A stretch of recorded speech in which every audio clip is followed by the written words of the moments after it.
Amit शहांच्या पुत्रप्रेमामुळे Bharat world cup हरला. शहांच्या टीकेला उद्धव ठाकरेंचं खोचक उत्तर.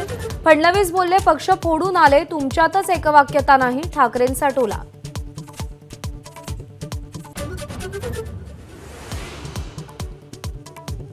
शक्तीप्रदर्शन करत कोल्हापूरमध्ये महायुतीचे उमेदवार संजय मंडलिक यांचा अर्ज दाखल, तर साताऱ्यामध्ये महाविकास आघाडीच्या शशिकांत शिंदेंचाही उमेदवारी अर्ज दाखल.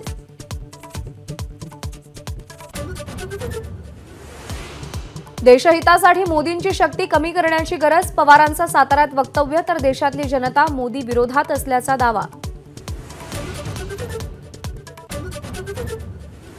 रत्नागिरी सिंधुदुर्गच्या जागेवर अमित शहा 2 दिवसात निर्णय घेणार. फडणवीसांच्या भेटीनंतर किरण सामंत यांनी 4 उमेदवारी अर्ज घेतले.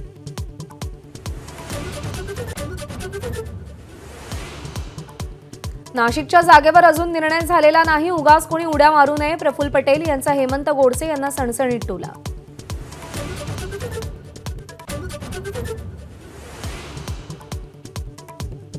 यंदा सरासरीपेक्षा अधिक पावसाचा अंदाज. 106% पाऊस होण्याचा हवामान विभागाचा मान्सूनबाबत पहिला अंदाज जाहीर.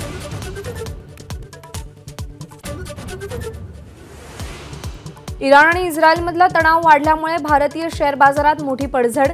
सेन्सेक्स 845 तर निफ्टी 267 अंकांनी कोसळला. कच्च्या तेलाचे भावही कडाडले. रुपयाही नीचांकी पातळीवर.